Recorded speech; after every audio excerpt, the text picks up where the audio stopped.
여러분 안녕하십니까? 뉴스투데이 강원입니다. 좌초 위기를 맞았던 강원형 상생 일자리 사업이죠. 횡성의 초소형 전기차가 정상화를 위한 막바지 단계에 접어들었습니다. 강원도는 횡성 원주권에 구축하려던 이모빌리티 생태계 조성 사업도 다시 탄력을 받을 것으로 기대하고 있습니다. 보도에 황구선 기자입니다.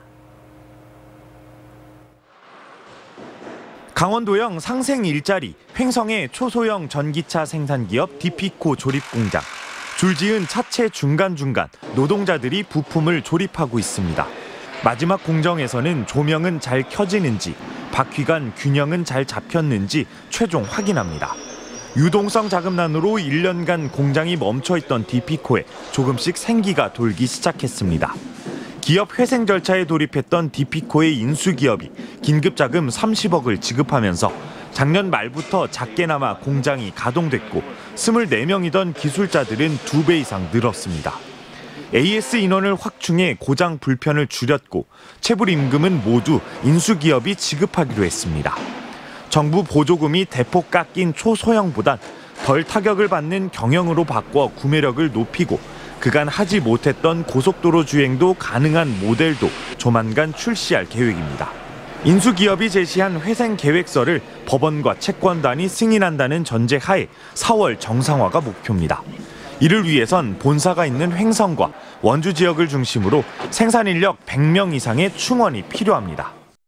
다음 달부터는 최대한 빨리 정상화할 수 있게끔 지금 현재 전 직원들과 채권단하고 협의를 해서 진행하도록 그렇게 하겠습니다.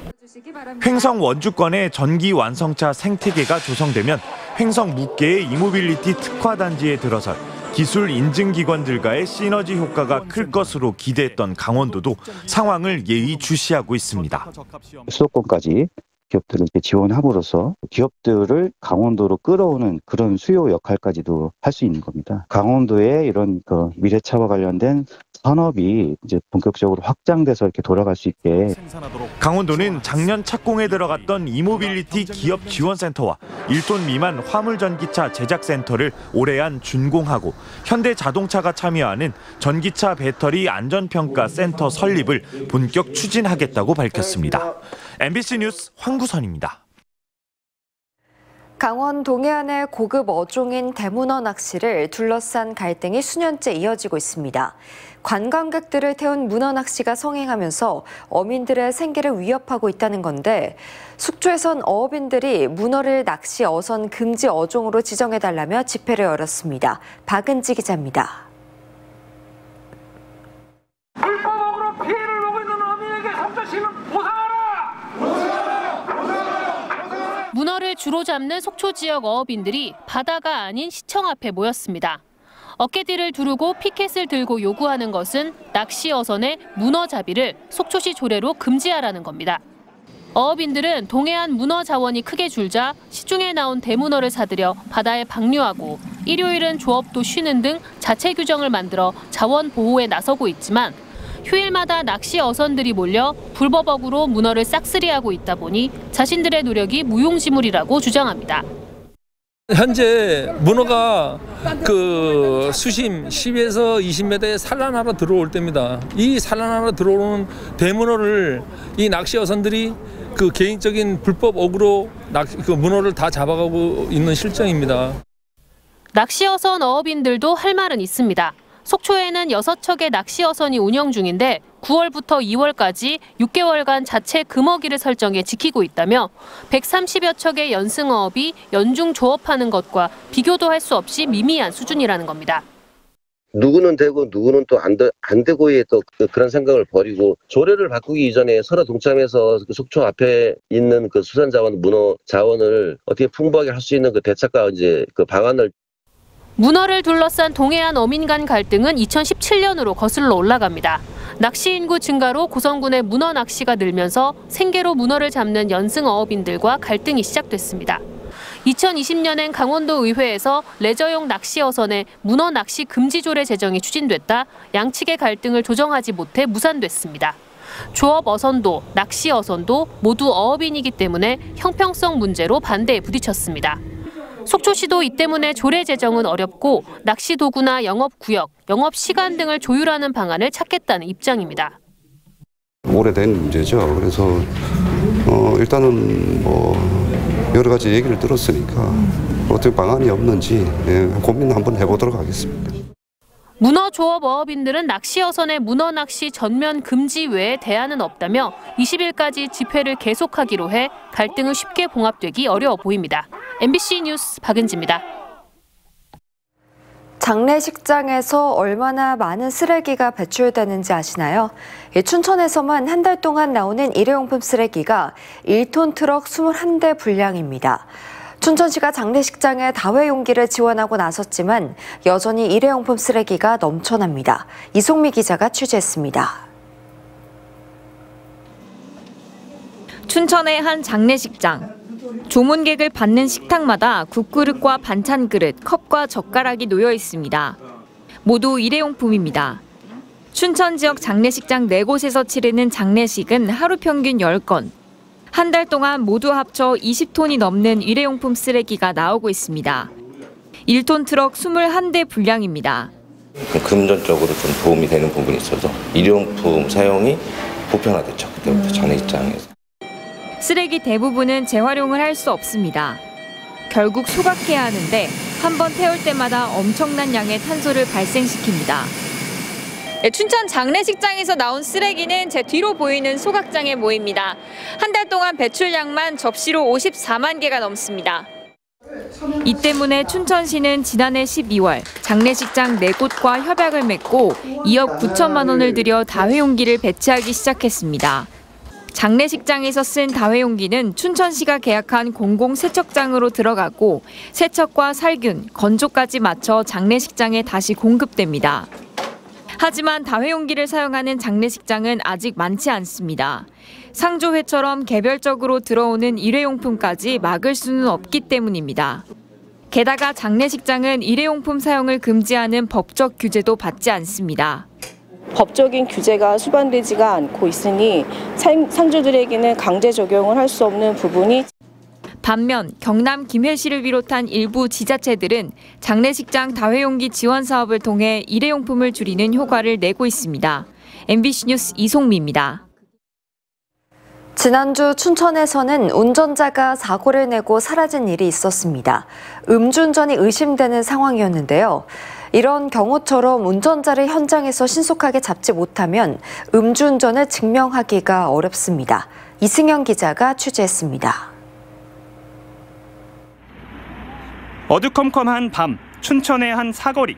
SUV 차 한 대가 횡단보도를 침범한 채 위험하게 서 있습니다. 사거리를 가로지른 뒤 신호등을 들이받고 멈춘 겁니다. 그런데 차량 안에 아무도 없습니다. 이곳이 차가 부딪힌 신호등인데요. 운전자는 차에서 내린 뒤 이쪽 방향으로 사라졌습니다.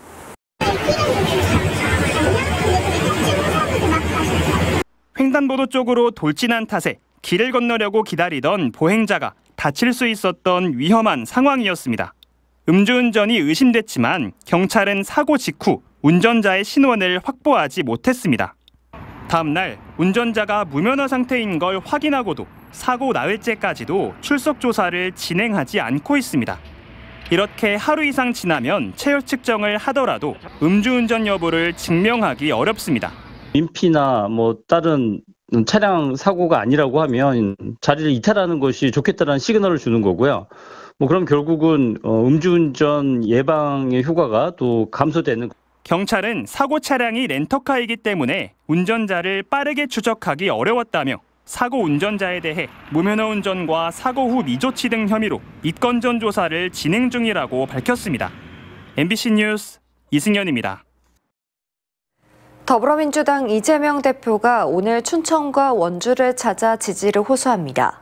이 대표는 오늘 오전 11시부터 명동 거리에서 연설을 한 뒤 춘천시청 광장에서 기자회견을 열고 윤석열 정권 심판을 위해 민주당 후보들에게 힘을 실어줄 예정입니다. 국민의힘 강원도당은 권성동 의원을 총괄 선대위원장으로 7명의 출마 후보가 공동 선대위원장을 맡는 강원도 선대위를 구성하고 본격적인 활동에 돌입했습니다. 국민의힘 선대위는 야당의 방탄 국회를 막는 데 집중하겠다고 밝혔습니다. 4월 10일 총선에 나서는 국민의힘과 더불어민주당 제3의 정당과 무소속 후보들의 평균 연령이 57세로 나타났습니다. 본선 진출이 예상되는 25명의 후보 가운데 30대는 강릉 진보당 장지창 예비후보가 유일하고 40대는 춘천, 철원, 화천, 양구갑 국민의힘의 김혜란, 춘천, 철원, 화천, 양구을 무소속 이호범, 홍천, 횡성, 영월, 평창, 진보당의 강석헌, 강릉개혁신당의 이영란 등 4명에 불과합니다. 이 가운데 여성 후보는 김혜란과 이영랑 단 2명뿐입니다. 제22대 국회의원 선거에서 투표권이 주어지는 선거인 명부 작성이 오늘부터 시작됩니다. 선거관리위원회는 18세 이상 선거권자의 선거인 명부를 오늘부터 23일까지 작성해 24일부터 26일까지 선거인 명부의 열람과 이의 신청을 받고 27일과 28일 누락자 등재를 거쳐 29일 확정하기로 했습니다. 이와 함께 거소투표와 선상투표 신고서도 오늘부터 23일까지 받아 확정할 계획입니다.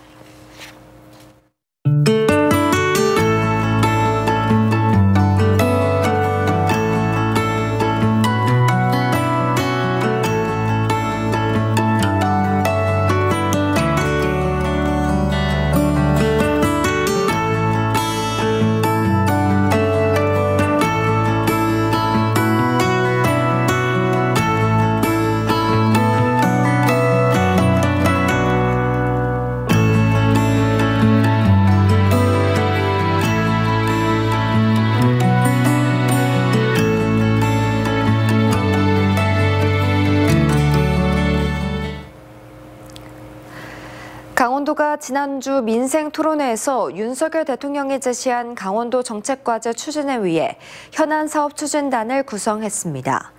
기획조정실장이 단장을 맡고 강원연구원이 참여하는 연구지원반, 시군협력반, 실무지원반, 전략추진반으로 구성됩니다. 12개 정책 과제를 산업과 관광, 도민행복 등 3개 분야로 나눴고 춘천기업혁신파크 부지 현장 점검을 시작으로 추진단을 본격적으로 가동합니다. 추진단은 현안 사업 관리 카드를 작성해 추진 상황을 월별로 점검하고 분기별로 점검 회의를 열 계획입니다. 춘천 기업혁신파크 부지로 선정된 남산면 광판리 주민들이 현장에서 간담회를 열고 사업구역 경계선 확정과 감정평가를 조속히 추진하고 사업부지의 농지 편입을 최소화해달라고 요청했습니다. 또 토지 수용 대상자들에 대한 배려와 설계 단계부터 주민들의 의견을 적극 반영해 줄 것을 촉구했습니다. 이에 대해 춘천시는 주민협의체가 구성되면 주민들과 소통해 절차를 진행하겠다고 밝혔습니다. 소아청소년 환자의 야간 진료를 위한 공공심야 어린이병원이 오는 7월부터 원주의료원에서 운영됩니다. 원주시 공공심야 어린이병원은 평일 오후 5시 30분부터 11시까지 만 18살 이하의 청소년들을 대상으로 의료원 2층 소아청소년과 진료실에서 운영됩니다. 의료원은 6월까지 야간 진료를 위한 시설 준비와 인력 채용을 마무리 짓고 7월부터 본격적인 진료에 들어간다는 계획입니다. 원주시도 의료원과 업무 협약을 맺고 병원의 원활한 운영을 위한 행정, 재정적 지원을 하기로 했습니다. 강릉 재진간 철도 건설 사업 제2공고에 대한 주민 설명회가 오늘 오후 2시 강릉시 연곡연주민센터에서 열립니다. 국가철도공단 주최로 열리는 이번 설명회에서는 공사 구간과 시공 방법, 시행 기간 등에 대한 설명과 주민들의 질의응답이 이어질 예정입니다. 강릉 재진간 철도는 모두 9개 공구로 나뉘어 2027년 말 완공을 목표로 추진되고 있는데 제2공구는 강릉 지역의 12.3km 구간이며 설계와 시공을 함께 진행하는 턴키 방식으로 이뤄집니다. 한국교통안전공단 강원본부가 새학기 안전사고 방지를 위해 유치원생과 초등학생이 이용하는 어린이 통학버스를 점검합니다. 이번 점검은 도내 18개 시군에서 임차 계약으로 운영되는 전세버스와 관할 지자체에서 선정한 어린이 통학버스 1000여 대가 대상입니다. 주요 점검 사항은 자동차 안전 기준에 따른 구조와 장치 확인, 어린이 통학버스 신고와 종합보험 가입 여부, 동승자 안전교육 이수 여부입니다. 춘천에서 공공건물 건설 사고가 잇따르고 있습니다. 춘천시에 따르면 2020년 공공건축물 건설 사고가 1건 발생한 뒤 재작년과 지난해 각각 7건 발생했고 올해도 3건의 사고가 났습니다. 이 가운데 떨어짐 4건과 넘어짐 3건, 끼임 4건 등 대부분의 안전수칙 미이행이 원인인 것으로 나타났습니다. 춘천시는 안전수칙 교육을 하루 2번으로 늘리고 공사 감독과 감리가 현장 안전 통로 확보를 수시로 확인하도록 조치했다고 밝혔습니다. 평창군이 양식장과 낚시터 등에 출몰해 물고기를 잡아먹고 배설물로 주변 나무를 고사시키는 민물 가마우지 개체수 조절에 나섭니다. 야생생물 보호 및 관리에 관한 법률 시행규칙 개정으로 민물 가마우지가 유해 야생동물로 지정되면서 지난 15일부터 포획이 가능해졌고 지역의 수렵인 19명이 피해 방지단으로 활동하게 됩니다. 평창군은 피해 방지단 첫 회의를 열고 민가 등에서 피해가 발생하지 않도록 각별한 주의를 당부했습니다. 강원도에서 울릉도로 가는 올해 첫 여객선이 오는 22일 강릉항을 출발합니다. 동해지방해양수산청에 따르면 강릉항과 울릉도 저동항을 오가는 여객선은 오는 20일 오전 8시에 첫 운항하고 동해묵호항과 울릉도 도동항 여객선은 오는 29일 올해 운항에 나섭니다. 지난해 강릉 울릉 여객선 승객은 19만 7천 명으로 전년 대비 26% 줄어든 것으로 나타났고 올해도 비슷한 수준이 될 것으로 예상됩니다. 강원도가 산불 위험 기간을 맞아 지난해 강릉 대형 산불의 원인으로 지목된 송전선로 주변 위험목 제거에 나섭니다. 강원도는 행정안전부 특별교부금 7억 9천만 원을 확보했다며 산림청과 함께 5월까지 송전선로 주변 나무 1,200그루를 벌목할 계획입니다. 또 위험목 제거 사업에 숲 가꾸기 사업 예산 175억 원을 투입해 대형 산불 방지를 위한 조치에 나서겠다고 밝혔습니다. 강원 경찰의 아동안전지킴이집 497곳의 운영 실태를 점검합니다. 아동안전지킴이집은 위험에 처한 아동을 보호하고 경찰에 인계하는 아동 긴급 임시보호소로 자발적으로 참여하는 문구점과 편의점 등에서 운영되고 있습니다.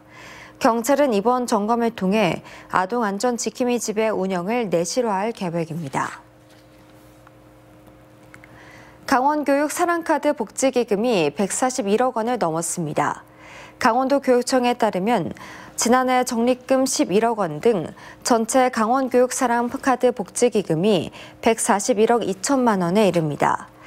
강원교육 사랑카드 복지기금은 교직원과 교육행정기관 직원들의 카드 사용 금액 중에 일정액을 복지기금으로 전달받아 교육복지사업에 사용하는 사업으로 도교육청과 농협은행 강원본부가 2003년부터 이어오고 있습니다.